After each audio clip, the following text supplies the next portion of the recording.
Es natural para nosotros referirnos a los seres vivos como animales, plantas, bacterias, hongos, etc. Pero, ¿cómo sabemos quiénes son los animales, o las plantas, o las bacterias? ¿Cómo se clasifican los seres vivos? Desde el principio de la historia, el ser humano ha buscado formas que faciliten la comprensión del mundo. Uno de estos modos es la clasificación, que consiste en agrupar ciertos elementos de acuerdo a algún criterio o característica en común. En el caso de la biología, la ciencia que se encarga del estudio de las relaciones entre organismos y de las clasificaciones de los mismos es la sistemática. Esta incluye varias disciplinas, entre las que se encuentra la taxonomía, que es considerada el método sistemático de clasificar todo lo vivo. Es una disciplina muy antigua, que por supuesto ha sufrido muchos cambios. En principio, la clasificación botánica era la más destacada, debido a su importancia para diferenciar las plantas comestibles de las venenosas, por ejemplo. El emperador chino, Cheng Nung, quien gobernó alrededor del año 3000 a.C., se acercó a lo que actualmente llamamos clasificación, escribiendo una de las primeras farmacopeas. Por otra parte, en el contexto del mundo occidental, fue el filósofo griego Aristóteles quien generó la primera clasificación de los seres vivos, determinando al reino vegetal y al reino animal. Sin embargo, hay seres vivos que no eran muy fáciles de clasificar. Entre estos se encontraban los organismos como las esponjas, que en un principio fueron clasificados como plantas, pero no, ahora sabemos que son animales. La clasificación de los seres vivos se basaba en criterios poco científicos, todos basados según la utilidad que presentaban los organismos para el ser humano. San Agustín, por ejemplo, en el siglo IV clasificó a los animales en tres grupos: útiles, dañinos y superfluos. Los botánicos de la Edad Media, por su parte, clasificaban las plantas en función de si producían frutas, vegetales, fibras o maderas. Estos tipos de clasificación continuaron hasta el siglo XVII. Fue el médico sueco Carlo Linneo quien dio paso a lo que conocemos como taxonomía, siendo para muchos su fundador. Para la clasificación de los organismos utilizó semejanzas en sus estructuras, en lugar de los antiguos criterios basados en la utilidad de las diferentes especies. Por ejemplo, todos los animales que presentan pelo y glándulas mamarias son considerados mamíferos. Por esto, el ornitorrinco es un mamífero, aunque a simple vista parezca ser otra cosa, y por otras ciertas características, las aves son reptiles. Pero bueno, no nos detendremos en esto. En la 10ª edición del libro Systema Naturae ya aparecen los animales designados con nombres científicos basados en el sistema de nomenclatura binomial ideado por Linneo. Los nombres científicos están compuestos por dos palabras en latín, el primero que denota el género al cual pertenece y el segundo, la especie. Este sistema se basa en una forma jerárquica de la organización de los organismos, compuesta por diferentes niveles o taxones. Primeramente, tenemos el dominio, seguido del reino, el filo o división en el caso de las plantas, la clase, el orden, la familia, el género y por último, la especie. El dominio es el taxón o nivel máximo de organización. Existen tres: arquea, bacteria y eucaria. Estos fueron establecidos en 1990 por el microbiólogo estadounidense Carl Rowe. El dominio arquea fue separado de bacteria debido a características del ADN.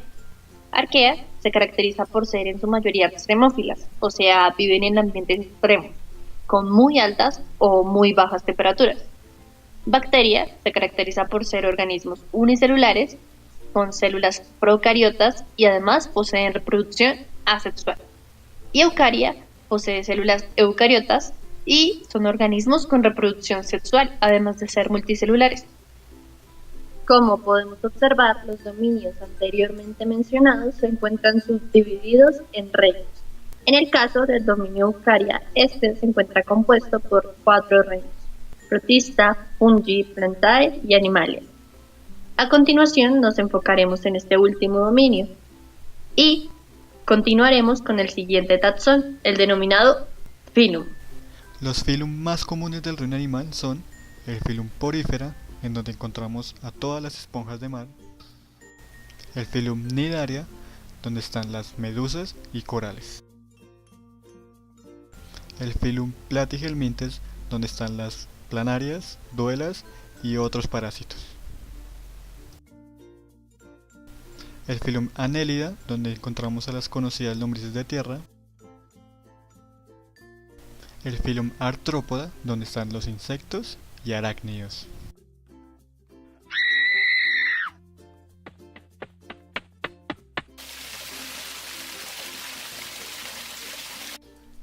Dentro del reino animal existen demasiados filum, muchos de los cuales no conocemos ni hemos escuchado alguna vez.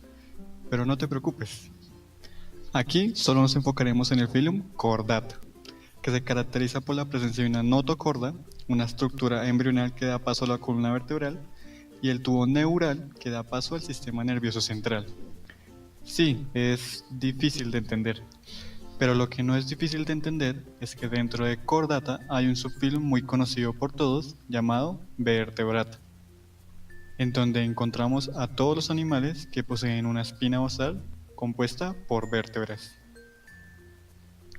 Los vertebrados son un grupo muy conocido y demasiado grande, así que nos enfocaremos en uno de los más representativos, las aves. Ahora, ¿qué caracteriza a un ave? ¿Qué es la diferencia de un oso, o un perro, o un cerdo, o un caballo? Pues bueno, las aves poseen características únicas que las distingue y permite agruparlas, como hemos visto. Estas son que sus extremidades superiores están modificadas a modo de alas, que a muchas de ellas les permite volar. Tiene un cuerpo recubierto de plumas. Y en las aves actuales, un pico córneo sin dientes. Actualmente su posición taxonómica no es clara, pero esto no lo veremos con mucho detalle. El origen de las aves se dio a partir de dinosaurios carnívoros. Sí, dinosaurios carnívoros. Durante el Jurásico, esta era geológica donde proliferaron los grandes dinosaurios y donde el gran continente Pangea hasta ahora se comenzaba a dividir. Tras sobrevivir a la extinción masiva de dinosaurios, las aves evolucionaron y dieron origen a las más de 18.000 especies de aves actuales, de todos los tamaños y formas que se distribuyen en todos los rincones del mundo. La diversificación de aves se debe principalmente a su capacidad para volar. Las primeras aves migraron y cada una se adaptó a las condiciones de su hábitat, modificando sus comportamientos, su fuente de alimento, su forma y tamaño, dando lugar a los 41 grandes grupos de aves actuales. Las aves habitan todos los ecosistemas. Su tamaño puede ser de 6 centímetros hasta medir unos 2,7 metros. En cuanto a sus comportamientos, las aves se distinguen por anidar, por la alimentación de sus crías, por sus grandes migraciones, sus diversas formas y costumbres de apareamiento y, como a veces encontramos, la tendencia a formar grupos. Entonces ya sabemos por qué las aves son aves. Para comprender los siguientes niveles taxonómicos nos iremos al humedal Tibabuyes, conocido también como Juan Amarillo. Ubicado en la ciudad de Bogotá, entre las localidades de Suba y Engativá, es el más extenso de la ciudad, donde su afluente es conformado en parte por la confluencia de los ríos Negro y Salitre. El humedal es un lugar con una gran diversidad de aves, donde se han reportado 74 especies de aves, entre las que se encuentra el pato de pico azul, el pato barraquete y el zambullidor. Entre las especies endémicas del humedal están la tingua bogotana, la garza real y una de las más interesantes, la monjita bogotana. La monjita bogotana, cuyo nombre científico es Chrysomus icterocephalus bogotensis. Sí, algo difícil de aprender. Es un ave que pertenece al gran grupo conocido como las aves de percha. Este gran grupo abarca más de la mitad de la especie de aves del mundo. También se conocen comúnmente como aves cantoras. Entre sus características más distinguibles está la capacidad de posarse en los árboles. Esto se debe a que ellos tienen 4 dedos, 3 dirigidos hacia adelante y otro hacia atrás, lo que les permite agarrarse de las ramas de los árboles e incluso a superficies verticales. Otros caracteres distinguibles son que en la cola presentan 12 plumas, 9 o 10 primarias en las alas y, en sentido estricto, El grupo posee como características propias la morfología única de los espermatozoides, del paladar óseo y de la musculatura de las alas y las patas. Pero bueno, no es que siempre podamos contarle las plumas a un ave y menos ver sus espermatozoides y músculos. Es mejor guiarse porque son aves generalmente de pequeño tamaño y cantoras. Así que si vas casualmente por el humedal Tibauyes y ves un ave de estas características, que está posada sobre la rama de un árbol y que además se ve así, puedes decir con certeza que es un ave de percha, es decir, que pertenece al orden Passeriformes. Ahora bien, el gran grupo de aves de percha, es decir, los Passeriformes, se divide en varias familias. En el humedal Tibauyes se encuentran 13 de estas, de las cuales la más representativa es la familia Icteridae, donde se agrupan a las calandrias, tordos, caciques, orepéndolas, zanates, praderos y parientes.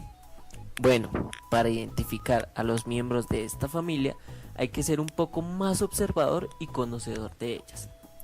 Pero aquí haremos un curso rápido.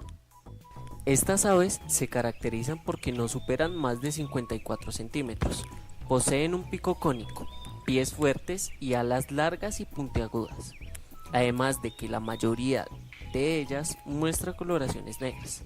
En general, presentan cantos muy desarrollados y melódicos. Esta familia se confunde demasiado con la familia Parulidae, conocidos comúnmente como arañeros.